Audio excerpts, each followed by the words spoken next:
Ukraine is fighting for all of us. Now Europe must fight Putin too. As Russia threatens another offensive, this is the moment of maximum danger. Ukraine's allies must move fast and decisively. Europe must fight. The realization has been slow in coming. Yet almost 1 year after Russia invaded Ukraine, most Western governments finally understand Kyiv's war for survival is their war, too. It's a fight to the death for Ukraine, but also for European democracy, rights, and values. It's a fight against the historical evils of fascism and imperialism embodied by Vladimir Putin, a dictator for our age. Europe must fight. It really has no choice. As Russia doubles down, threatening a huge new offensive, a turning point approaches when tragedy turns to ruin, or triumph. This moment, when the war has become familiar and wearying, is the moment of maximum danger. From Sweden, Spain, the Netherlands, France, Poland, and the Baltic republics, the flow of arms is turning into an urgent torrent. The EU is toughening its stance, too. Council of Ministers President Charles Michel urged Europe to be very ambitious in helping Kyiv withstand imminent attack. The following weeks can be decisive because of the military situation. There is a risk of a massive assault, he warned. It was an admission by a senior EU figure that economic sanctions, diplomatic ostracism and non-existent peace talks cannot by themselves end this war. Fears of an escalating, even nuclear conflict, most often expressed by Germany's government, are daily trumped by the horror of Putin's relentless butchery. Military escalation has become unavoidable, as shown by the ineluctable shift from providing light weapons last spring to advanced missile systems, state-of-the-art artillery, armored fighting vehicles, and now, main battle tanks.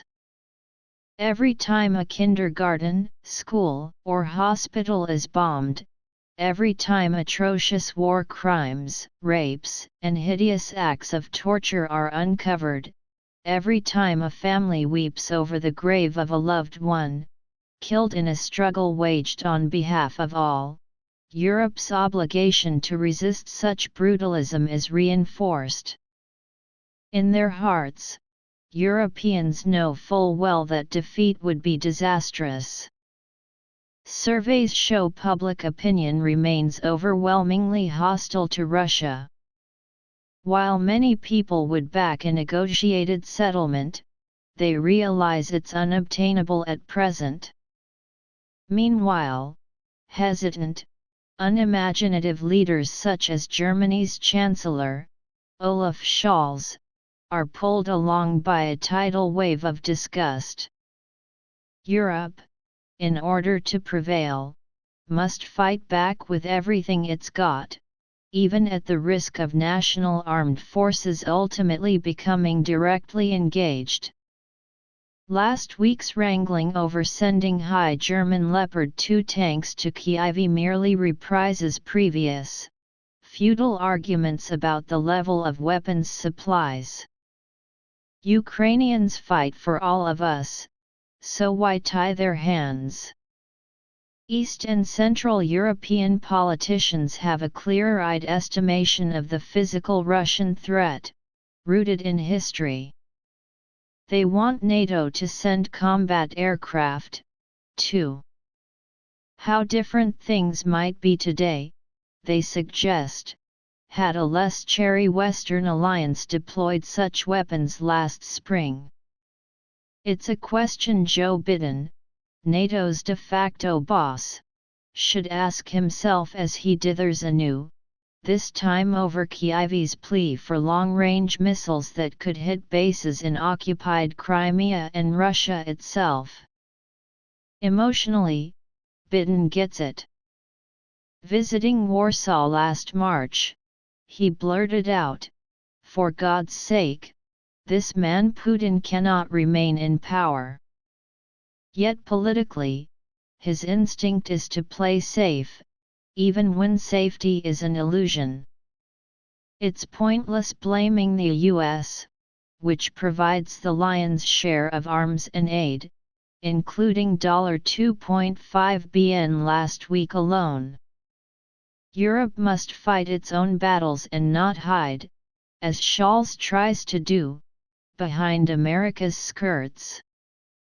Even France's president, Emmanuel Macron, has abandoned his peace hotline to Moscow and is supplying heavy armor.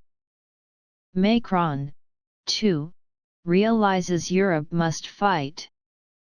By offering a squadron of Challenger tanks last week, https://www.theguardian.com/politics/2023/Jan/17/UK Foreign Secretary Defense weapons supply to Ukraine, the UK gave Europe an important nudge.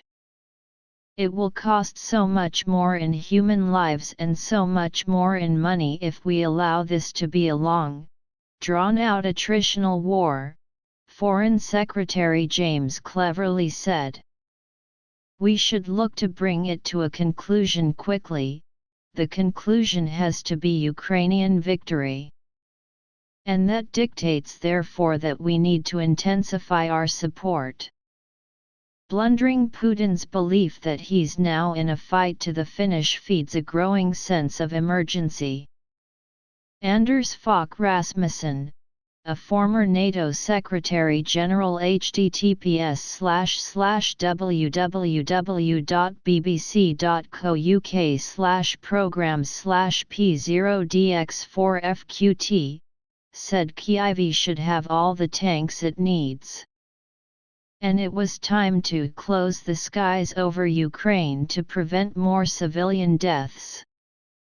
Rasmussen's appeal recalled last summer's arguments over whether NATO should create safe havens or a no-fly zone over all or part of Ukraine. https://www.theguardian.com/commentus-free/2022/mars/06/ The more Ukraine resists, the greater the danger to NATO. It should act now to stop the slaughter. Suggestions dismissed as too dangerous. Thousands of Ukrainians have since paid in blood for that shameful reluctance, while vital infrastructure and millions of homes have sustained incalculable damage. If Europe is to win the fight it is in, it must revisit such military options and wean itself off the too careful half measures and incrementalism that have bedeviled its approach so far. Retired General Wesley Clark, a former NATO Supreme Allied Commander for Europe, warned a crunch was fast approaching. https://edition.cnn.com/2023/01/18/politics/Putin Ukraine new tipping point/index.html We've got to give Ukraine the weapons to eject Russia. Russia is not relenting on what it's doing. Putin is mobilizing more forces. He is planning for another offensive, Clark said. Promised additional weaponry and assistance was still insufficient, he said. We have got to get serious. Volodymyr Zelensky, Ukraine's president, spelled it out for the hard of hearing with passion and panache in Switzerland last week. The Allies must move faster and more decisively, he said, because tragedies are outpacing life and tyranny is outpacing democracy. https://www.euronews.com/2023/01/19/tyranny is outpacing democracy. Volodymyr Zelensky tells leaders at Davos to act faster. Zelensky is right. Risk-averse NATO has been too slow and too cautious from the start. To outpace tyranny, Europe must fight, and fight to win. Our common future depends on it.